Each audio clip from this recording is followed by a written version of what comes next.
Hi,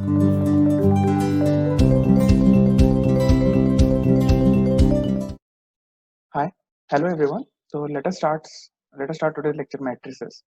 So what we'll be covering is matrices first of all. The entire chapter matrix and determinant is divided into four parts. The basic of matrices, then we'll go to determinants, then we'll study about adjoint and inverse of the matrices, and finally we'll complete the entire chapter by going into Cramer's rule and solving simultaneous linear equations. So first of all, to start matrices, we'll go by the definition. The definition speaks that it is a rectangular array of means collection of either numbers, or it could be any expressions, or it could be also symbols. It is a collection of numbers or expression or symbol in a rectangular array. Fine. So we will start with the types of matrices that very important. They are referenced in questions. For instance, given a row matrix, given a square matrix, given a scalar matrix. If you don't know about what the definition is, then it becomes difficult to answer those questions, though the question might be simple in it. So let us start. The first step that we're going to cover is the row matrix. And row matrix. So what it says is that the order. Let me cover the order first. Fine. It's a short topic. So what is the order of a matrix? A matrix is given by A m cross n. Then the order is said to be m cross n. Now what does this mean? That m is the number of rows and n is the number of columns. Fine. So this is in a row matrix. It is going to be 1 cross n. This means that it is a single row. So for instance, like this, but the number of columns can be anything.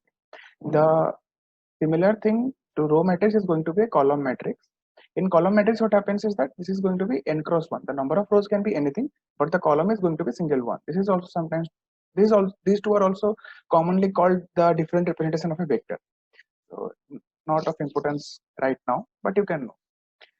The third thing that we come to know is a square matrix. So what is a square matrix? As the name suggests, it is a matrix which is denoted by a n cross n, means the number of rows and number of columns are going to be same. For instance, this is a 2 by 2 square matrix. Fine. The fourth thing that we are going to study about is the identity matrix. Now in identity matrix, why it is called identity? Because as we know in algebra and all those stuff, that identity is something if you multiply, means this is basically multiplicative identity. So if you multiply a number with the identity, for instance 1, the number 1, then we are going to get the same number. So we write a equal to 1 equal to a. So here also this is denoted by I, and let's say I'm drawing 1 0 0 1. This means this is represented as I2 or I2 cross 2. This means it's a 2 by 2 identity matrix. So what if I multiply a 2 by 2 matrix with identity? I'm going to get the same matrix again. Fine. Let me erase this stuff.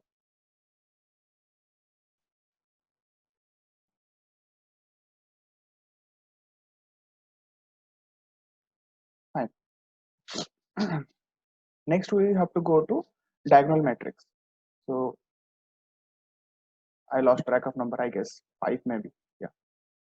Diagonal matrix. So a diagonal matrix is represented by something called diag. Let's say there are 3 elements in the diagonal matrix, D1, D2 and D3. What does this mean? That one thing is important, they may not be equal. Means all the DIs may be different. Okay. So for instance, one example could be means the actual representation of this thing is D1 0 0 0 D2 0 0 0 D3. So this is the representation, actual representation, and this is the shorthand representation. Next, we go to a scalar matrix.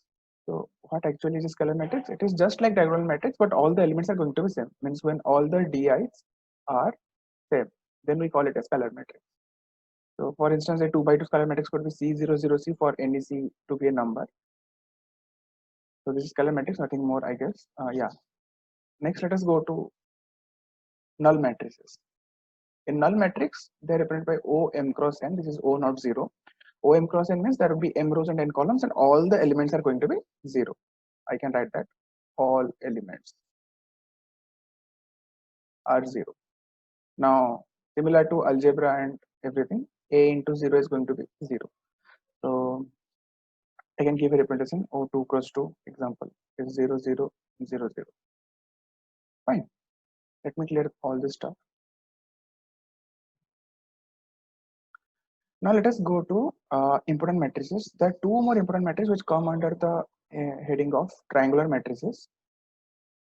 There are 2 kinds. Let me cover the first one. It is a upper triangular matrix.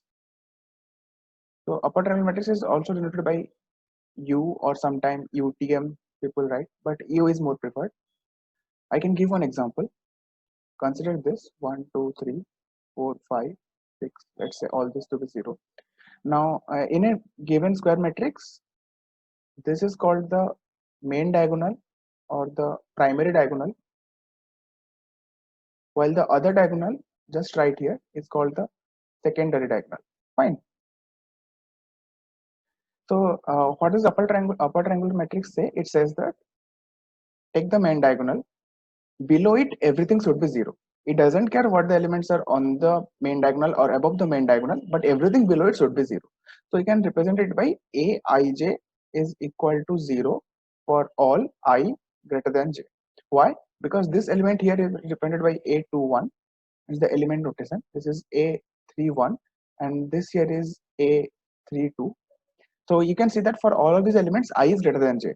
So this is going to be I j is equal Aij is equal to 0 for all I greater than j. And the second type is going to be a lower triangular matrix. It is represented as L or LTM sometime. L is more preferred. Now what does it say? Take the main diagonal again. For instance, take the main diagonal again. Everything above it is going to be 0. So the mathematical notation would be Aij equal to 0 for all I less than j. Clear? These are very two important type of matrices. You are going to learn a lot about in your engineering courses. So just a brief introduction to these UTMs and LTMs. And we can also try one question now. Clear? So the question is, I may write here. The question is, given a square triangular matrix, mark the words, square triangular matrix of order n cross n, then what is the minimum number of zeros in such a matrix? You can try it out. You can pause and try. Let me erase till that time something. I mean everything. Okay, so according to the question, the square was n cross n. Means I can say this is a square matrix n cross n. Now it is a triangular matrix. So let's draw the main diagonal. The number of elements in the main diagonal is going to be n elements. And consider the to minimize the number of zeros, all the elements on the main diagonal and in the region 1 or 2 should be non-zero. Both, if I make 1 and 2 both to be 0, then that is going to be going above the minimum number of elements, minimum number of 0 elements. Now to get the minimum number of 0 elements, what we should do? We should make either 1 or 2 to be 0. Fine.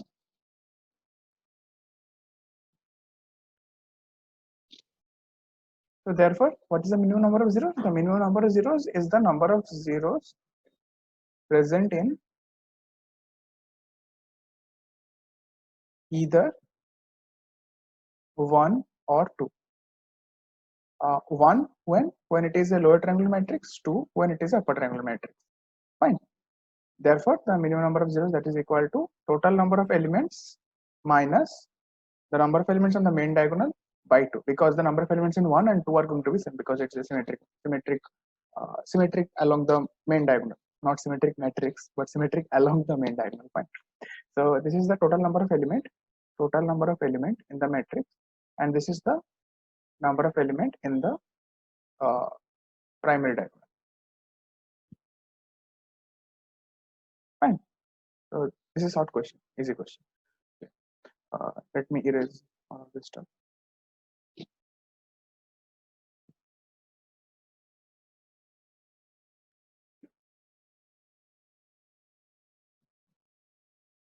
Okay. Oh, something not got it. So lastly, I would like to cover some few more topics before ending this lecture. Let me cover them. First is equality of matrices.